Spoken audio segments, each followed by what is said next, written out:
Now we're going to talk about motor development. So the first motor milestone we look for in infants is being able to lift their head. This usually begins around 1 month, but they can't support their head completely until 3 or 6 months. Remember, their head is huge for their body, and they've been floating around in liquid. Their neck muscles just are not strong enough to hold up their head. That's why it's very important for you to support a baby's head when you pick them up, because they can't support it by themselves, as I said, until 3 or 6 months old. Grasping. This is holding something with their hand. It starts as a reflex. We talked about it. And it takes time to become intentional. So at first, whenever you put your finger or something else in their hand, they reflexively grab onto it. And it takes them a while before they can do that on purpose. Once they can, they use an ulnar grasp, which is like using just the fingers in the palm. You're not seeing use of the thumb yet. This happens about 4 to 6 months. So they can grab something on purpose, but they can't let go on purpose. So it's like they can grab onto it, but they don't know how to let it go. They tend to let go when they become distracted by something else.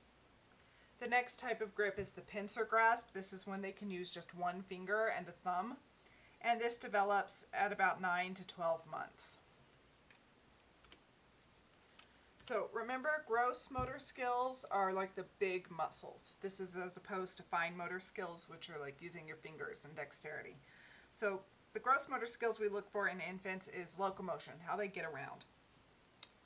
So the first one is they sit. They can sit completely unsupported at about 6 months old. But again, remember, I'm telling you averages, not normal. Some babies might do it earlier, some may do it later. But usually it's around 6 months. Then they start to drag themselves around. They might just use their hands to drag their legs behind them in order to get around the floor, or like drag their whole bodies in an army crawl. Next we get to what's called creeping. Not every infant creeps the same way. Most develop the hands and knees movement we call crawling. Most will get there, but some roll to move around, some bear crawl, some move while sitting on their butts, some crawl with just one hand. Every baby sort of invents its own way of getting around, but most of them do eventually get to the hands and knees crawling. And then we get to standing. At first they'll pull themselves up on objects, and that's how they stand while holding an object. Eventually they'll get to the point where they will stand while holding a toy. It's like psychologically they think that toy is holding them up. So they'll be standing while holding a ball, but as soon as you take the ball away, they fall down. It's like they think the ball isn't supporting them anymore. It's really funny. I have this motor development chart. Again, this shows you the wide range of normal for all of these motor developments. So the blue is lower than average, the red is above average, the line in the middle is average of when it happens. But the whole range is normal. So at first you see lifting their head, then they can lift their chest, then they start to roll over. They tend to roll from stomach to back before they can do back to stomach. Sit without support. You can see the average is between 5 to 6 months, but some are much later, some are a little earlier. Stands holding on. Look at the wide range here. Pulls self to stand. Walks holding onto furniture. This is also really funny. We call it furniture surfing. They can just move around the room while holding onto furniture. Standing alone by themselves. This happens on average at around a year, as does walking. Walking alone well happens between 12 and 13 months on average. But this graph really does show you, again, the difference between average and normal. Normal is a very wide range, and every baby is different. So don't feel like you need to compete with whose baby developed what skill first. It's a very, very wide range. So let's talk a little bit about nutrition for infants. Formula was introduced in the 1930s. When it was introduced, it was seen as scientific and revolutionary. Women were entering the workforce, so it was very freeing for those women. It became the it thing to do. It actually became a status symbol. Formula was expensive, and so were the bottles and the nipples and everything you needed to do to use formula. So only rich women could feed their babies formula. Poor women had to breastfeed. So it became a status symbol. It was also pushed very heavily. Women were told it was healthier for their babies.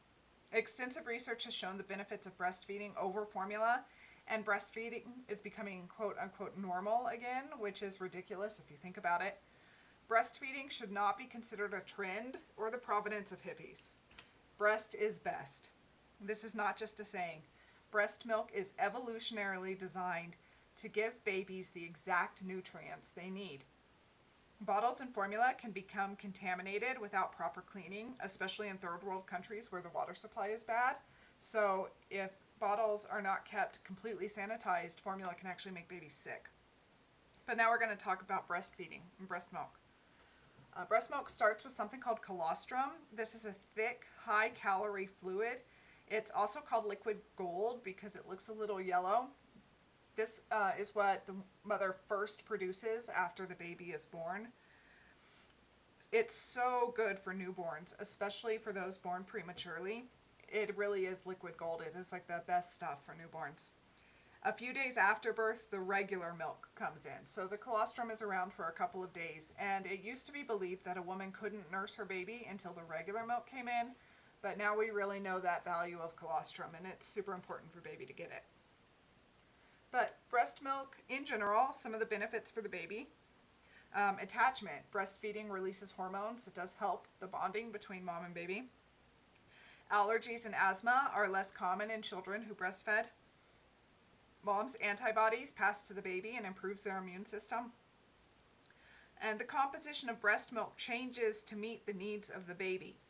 So when a baby is sick, the breast milk changes to give baby antibodies it needs. When the baby is healthy, the breast milk changes.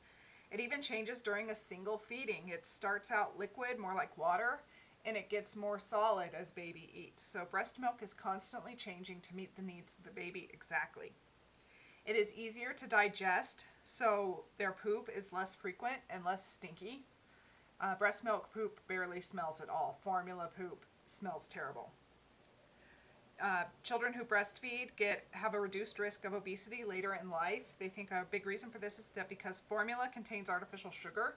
Remember, breast milk is sweet, so to get formula to taste the way breast milk would, they have to add sugar to it. Babies who breastfeed as adults have less obesity, less diabetes, heart disease. There's a lot more benefits than that. We just can't cover them all. The benefits of breastfeeding are endless, and researchers are continually discovering more. There are benefits from mom too. Breastfeeding releases a lot of hormones, including oxytocin. Oxytocin helps with bonding and can help reduce postpartum depression. It can also help the uterus go back to its original size sooner. So breastfeeding her baby actually helps mom's body recover from birth much sooner than a mom who isn't breastfeeding. There's also reduced risk of breast cancer for women who breastfeed, and every year they breastfeed reduces their risk of breast cancer even further. There are some downsides to breastfeeding. It can transmit diseases such as HIV. It can also transmit alcohol, drugs, PCBs. A mother has to have good nutrition to pass it on to the baby. The baby can't get vitamins that mom isn't eating. So if mom's diet is not good, she's not giving the proper nutrition to the baby. And mothers have to work, especially in low-income areas. They can't stay at home and breastfeed the baby. So in those situations, breastfeeding might just be infeasible. And mothers need sleep. We'll talk about co-sleeping later. So I am absolutely saying that breast milk is the best thing for the baby, but I am not trying to shame anyone who uses formula. Every mother and child is different, and they should make the choice that's best for them and best for their family. But if you are having trouble breastfeeding or know someone who is, then it's best to seek professional advice. And the professional you go to see for breastfeeding is called an IBCLC. That stands for Internationally Board Certified Lactation Consultant. So when you have a problem, you go to a specialist. You wouldn't go to a psychologist for a physical problem. So why would you go to a physician for a breastfeeding problem? Most doctors do not receive much education or training about breastfeeding. And when I was pregnant at my OBGYN, the hallways were full of boxes of formula. Can you expect a medical office that's obviously sponsored by formula companies to give objective advice about breastfeeding? Often, if you're having trouble, the doctors just say, oh, well, then you just need to switch to formula. Breastfeeding isn't working for you. And they don't even try to make breastfeeding work. Often the lactation consultants in hospital also have very little training. Mine gave me wrong information that my IBCLC had to correct. Usually they just look at the nurses and say, who here knows the most about breastfeeding? All right, you're the lactation consultant. But an IBCLC is a professional. They are the best. They receive extensive training and practice hundreds and hundreds of hours. They are the specialists for breastfeeding, and those are the ones being consulted. When I struggled with breastfeeding, my IBCLC came and evaluated me and the baby, corrected the bad advice given to me at the hospital, and identified that my son had a lip tie and a tongue tie, which both interfere with breastfeeding. The doctors never checked for that. Doctors just say, oh, if you're having trouble, you better just switch to a bottle. But the IBCLC found the real problem and fixed it, and I was able to breastfeed successfully until he was 2 years old. So now introducing solid food. When do you do it? The American Academy of Pediatrics recommends breast milk through the first year at least the first year. And they recommend exclusively breastfed for the first 6 months. That means nothing but breast milk, not even water.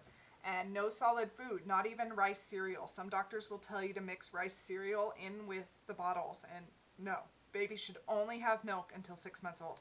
The rice cereal can actually constipate the baby. Their digestive system just isn't ready for solid food yet. Food before 1 is just for fun. Babies do not need solid, real food until they're 1 year old. They don't even need water until they're 1 year old.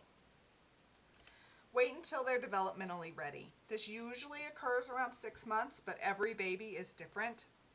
And it should be based on development, not age. So the baby needs to be sitting unsupported. They need to be able to lean forward when they're hungry, turn away when they're full, and have a pincer grasp. When you do introduce new food, you need to do it one at a time to watch for allergies or adverse reactions. And don't be surprised when the color of the poop matches the color of the food, or if even whole pieces of the food show up in the diaper. The baby's digestive system just is not ready for food yet. It can't replace milk immediately. So how do we research infants? How do we know all of these things? Infants can't talk to us, so how do we know? There are a lot of studies that use visual tracking. They just look at what the infants look at and for how long to tell what they're more interested in, what surprises them, and what doesn't. They use something called habituation. Infants tend to look longer at something when they're surprised, puzzled, or intrigued. And when they stare, they display the orienting response. And when they get bored and look away, they have habituated. Do something new, they stare again. So they use this thing to see what surprises infants. There are also more and more brain scans we can do on infants while they're doing tasks, so we can see what's going on in their brains. We also use physiological tests, measuring heart rate and respiration. Infant research is fascinating. Research have to be really creative to gain insight into the infant brain. New research keeps coming and keeps showing us how amazing infants are and how they're capable of much more than we ever thought. So here's a quest. There's a new documentary on Netflix called Babies. Watch it. Write me an email describing one of the episodes and something new that you learned from it. I learned new things from it. It's a really fascinating documentary, and I highly recommend it. I will give you 10 XP for every episode that you tell me that you watched. That's it for physical development in infants. If you have any questions, please post them on the Blackboard forum.